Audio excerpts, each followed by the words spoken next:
আজ সকাল সকাল আমি আর মা উঠে বেরিয়ে পড়েছি কলকাতার উদ্দেশ্যে। এই দেখো, মাও প্রত্যেকবারের মতো আমার পিছনে দাঁড়িয়ে রয়েছে। আরে মা, একটু সামনে তো আসো। ঠিক আছে, কোনো ব্যাপার না। টাইটেলের থাম্বনেল থেকে তো বুঝে গেছে কোথায় যাচ্ছি। আর আজকে স্ট্যান্ডও নিয়ে নিয়েছি ভিডিও করবো বলে। এখন আমাদের ট্রেনও ঢুকছে। চলো, এরপরে তোমাদের সাথে আমি কথা বলবো নিউ গড়িয়া মেট্রো স্টেশনে। মেট্রো স্টেশনে ঢুকে দেখি আন্টি আমাদের আগেই পৌঁছে গেছে। আর দেখো আন্টি কিরম রেগে গেছে আমাদের একটু দেরি হয়েছে বলে। এই দেখো, আমাদের হাতে মেট্রোর টিকিটও চলে এসেছে। চলো এবার মেট্রোয় ধরা যাক। ও বাবা, এতদিন পরে এই চাইনিজ মেট্রোটা দিয়েছে, খুব ভালো। তবে মেট্রো যাই হোক না কেন, নতুন হোক বা পুরনো, জার্নিটা কমফোর্টেবল হলেই বলো। কি বলো তোমরা? আর এখন রেল লাইনকে বাঁদিকে ফেলে আমাদের ট্রেন ঢুকে গেল ডান দিকে, অর্থাৎ টালিগঞ্জ মেট্রো স্টেশনের দিকে। যেহেতু দুপুরবেলা ছিল, তাই আমাদের মেট্রোতে আজ তেমন ভিড়ও ছিল না। আর এই আমাদের মেট্রো ঢুকে গেল এখন টানেলের মধ্যে। গিরিশ পার্ক মেট্রো স্টেশনটা যেহেতু জোড়াসাঁকোর ঠাকুরবাড়ি থেকে খুবই কাছে, তাই জন্য আজকে আমরা গিরিশ পার্ক মেট্রো স্টেশনেই এসেছি। তো এখন আমরা গিরিশ পার্ক মেট্রো স্টেশনে নেমে গেছি। চলো এবার আমরা স্টেশন থেকে বেরোই। আমাদের মেট্রো তার মূল গন্তব্য দক্ষিণেশ্বরের দিকে বেরিয়ে গেল। চলো এবার আমরা আমাদের আজকের গন্তব্য জোড়াসাঁকোর ঠাকুরবাড়ির দিকে যাই। তবে তোমরা গিরিশ পার্ক মেট্রো স্টেশনে এলে কোন কোন জায়গা ঘুরতে পারবে, ভিডিও পজ করে এখান থেকেই তোমরা দেখে নাও।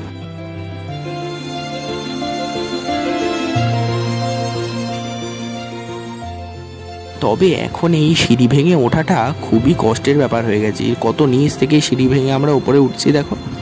আরে আরে আরে, এটা কি হচ্ছে? এই আবার ছুটে ছুটে উপরে উঠে আসছে কেন? দাঁড়াও তো, ব্যাপারটা কি হচ্ছে একবার দেখি। আরে মায়েরাও দাঁড়িয়ে পড়েছে কেন? ও বাবা, এখানেও ফটো তুলবে? বাবা, ট্রেনের মধ্যেও তো ফটো তুললে। যাই হোক, আমরা বেরিয়ে পড়েছি এখন গিরিশ পার্ক মেট্রো থেকে। আর আন্টি বলছে এখান থেকে জোড়াসাঁকো ঠাকুরবাড়ি যাবে টানা রিক্সায় চেপে। কিন্তু আমি তোমাদের একটাই কথা বলবো, গিরিশ পার্ক মেট্রোর সামনে থেকে এই অটোগুলো ছাড়ে। এই অটোগুলো যেখান থেকে তোমাদের নামাবে, সেখান থেকে পায়ে হেঁটে মাত্র 1 থেকে 2 মিনিটেই তোমরা পৌঁছে যেতে পারো জোড়াসাঁকোর ঠাকুরবাড়িতে। দেখো আন্টি এবার টানা রিক্সায় গেছিলো, আন্টিরাও চলে এসছে। চলো এবার আমরা জোড়াসাঁকোর ঠাকুরবাড়ির দিকে যাই। ঠাকুরবাড়িতে ঢুকতে বাঁদিকে একটা দোকানে এরকম বেশ কয়েকটা শ্বেত পাথরের মূর্তি দেখতে পেলাম। তো এই হচ্ছে আজকে আমাদের ডেস্টিনেশন, জোড়াসাঁকোর ঠাকুরবাড়ি। তবে আর যাই হোক, 130 বছর পুরনো কলকাতার এই ঐতিহ্য টানা রিক্সা যেন কখনো লুপ্ত না হয়। মহানগরীর কলকাতার ঐতিহ্য বলে কথা। চলো এবার ঢোকা যাক জোড়াসাঁকোর ঠাকুরবাড়িতে। হ্যাঁ, এটা কিন্তু রবীন্দ্রভারতী বিশ্ববিদ্যালয়ও। জোড়াসাঁকোর ঠাকুরবাড়িতে ঢোকার জন্য তোমাদের কিন্তু এরকম 20 টাকার একটা টিকিট কিনতে হবে। কোনো বিশেষ দিন না হলেও আজকে জোড়াসাঁকোর ভেতরটা কি সুন্দর দেখাচ্ছে দেখো। এখানে আবার ভিডিও করা যাবে না, তাও আবার শুধু ফটোগ্রাফি অ্যালাউ। তার জন্য তোমাদের 50 টাকা করে দিয়ে এরকম একটা টোকেন নিতে হবে।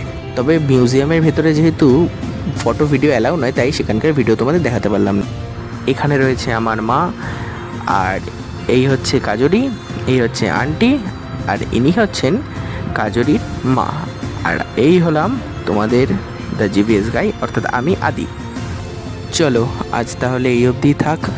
এখন অনেক সময় হয়ে গেছে, আমাদেরও এবার বেরোতে হবে। শেষ ঝলক দেখে নাও আজকের জোড়াসাঁকোর। ভিডিও করলে করতে পারো, তবে ইনার থেকে কিন্তু একটু দূরেই থেকো, কারণ ইনি ধরতে পারলে কপালে দুঃখ আছে। বিদায় জোড়াসাঁকো, আবার কোনো একদিন দেখা হবে।